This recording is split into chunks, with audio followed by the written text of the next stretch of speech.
we have here x to the 6 minus 1 divided by x plus 1. Okay, so what shall we do with this?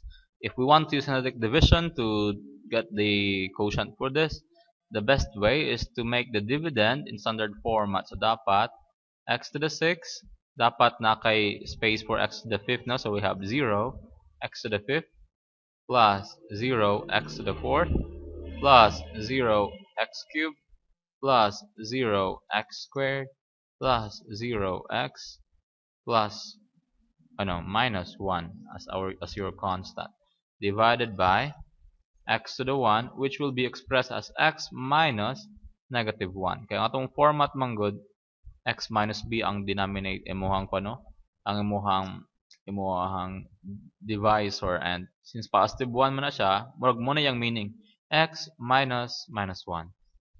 Minus the negative lang gali, no? Para meaning na x plus 1 raman gyapon na siya. So diri karon ato ibutang diri is katong b or kanang siyang negative 1 tong ibutang diana. Then here we'll put simply the what? The coefficients sa x to the 6, sa x to the 5th, sa x to the 4th, sa x cubed, sa x squared, sa x ug sa constant. So simply lang dayon kay no, we drop this.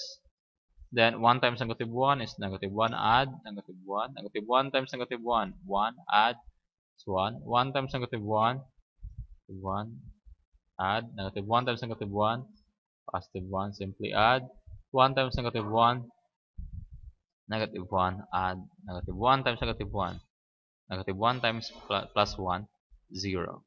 And therefore our answer will be, this is x to the 6 kani siya x to the 5th nang iyahang kwan ani tapad. So 1x to the 5th minus x to the 4th plus x cubed minus x squared plus x minus 1. So wala dayon kay remainder because you have an exact nga ang quotient.